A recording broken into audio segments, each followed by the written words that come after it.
Howdy. Some people have asked how we keep track of all these books behind me, and it's not the Dewey Decimal System, but it's kind of a rudimentary way of keeping track. There's 5 different sections of the bookshelf, and then there's 6 different going horizontally here.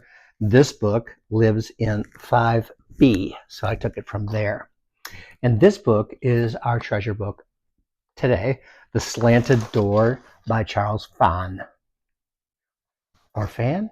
Maybe it's Phan. I've met him, and he's a wonderful person, and I hope I didn't just get his name wrong, but sorry, Charles, if I did, but you know where my heart is at. Modern Vietnamese food.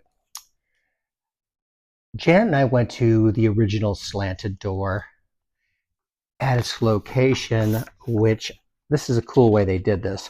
They've organized their book into Act 1, 2, 3, and Act 1 was the original restaurant at 584 Valencia Street.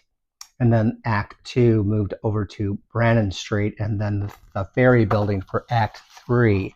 So when this book came out, Charles and his family, because it's a family business, had been doing the Slanted Door for a while because the original restaurant was quite a humble affair. And I don't even know how we heard of it, but the foodie world, it's tight. Patricia Unterman, longtime writer for the San Francisco Chronicle and some great guidebooks as well, wrote the foreword for the book. And I didn't know this one until I was just looking at it again today, but she writes, his cooking was vibrant, his food more alive than any I'd eaten in any other Vietnamese restaurants. Charles committed his kitchen to using fresh, carefully chosen ingredients. He had never cooked professionally. I did not know that, and you certainly couldn't tell because the orchestration of the dishes and the way he did things was just like genius. She went on to write, Vietnamese farmers were just starting to grow vegetables and herbs for both homes and Asian restaurants, selling them at farmers markets where Charles shopped. He also was seduced by Western vegetables, which he prepared in breakthrough ways with Vietnamese herbs, Brentwood corn with sesame seeds, haricot vert with roasted chilies, old-fashioned Western broccoli with chilies, tofu, and lion's mane mushrooms. In one of the earlier episodes of my treasure books, I talked about the very first book I bought on Vietnamese cookery and by the wonderful Nicole Routhier. And she and I became friends over time.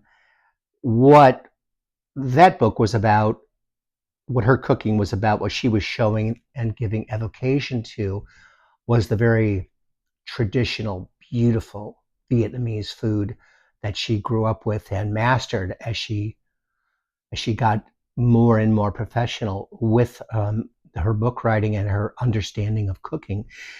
With Charles, you have a person who is in transition between the learning and the cooking and the tradition and of the family recipes, with now an American sensibility in coming to this world and adapting in many ways and doing the fusion that would be natural to a person and remains natural to a person as they evolve. And as I said, this is a family story too, and here's a beautiful series of black and white photos of the Phan family.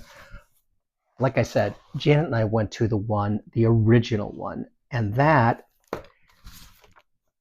was the one on Valencia Street. And this is the menu from the night that we went there. It could have been lunch. It was a little while ago. And you can see it's kind of a tight menu. It's not ridiculously long. It does go on for pages.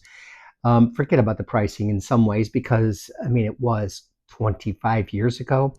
But the dishes were, I was I was really excited upon reading the menu, and it is a lunch menu, and then just trying to decide what in the heck we were going to order because we wanted one of everything, and boy, I just Loved it. I remember for sure having what I believe this page is going to be the marker for.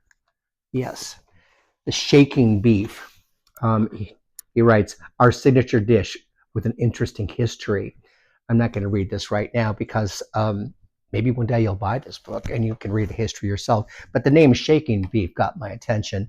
Beautiful picture. There's beautiful photos throughout the book. One of the things that we now have more and more and more in the cookbooks of the day. Oh, look at that. Doesn't that look delicious? Spicy lemongrass soup. So, oh, look at this one. Oh, yeah, I marked this one a while ago because it's a different piece of paper. Vietnamese chocolate tres leches cake. There you see it. There you see that adaptation, that fusion between the Vietnamese style and then the Latin style, putting them together, mashing them up in brilliant and delicious ways. And there's a photo of the handsome character that he is, and he continues to succeed out in California, out in San Francisco. Last I've heard, it's still happening at the Ferry Building, so you want to get out there and check out the Slanted Door and maybe pick up the cookbook there if you can. That's always great because then you can see if the guy who wrote it's around and ask him to put his signature on there. I'm going to slide this menu back in here for another time, and now I need to get myself some Vietnamese food because I love it. All right, everybody, I'll talk to you again soon. Have a wonderful day. Get your books.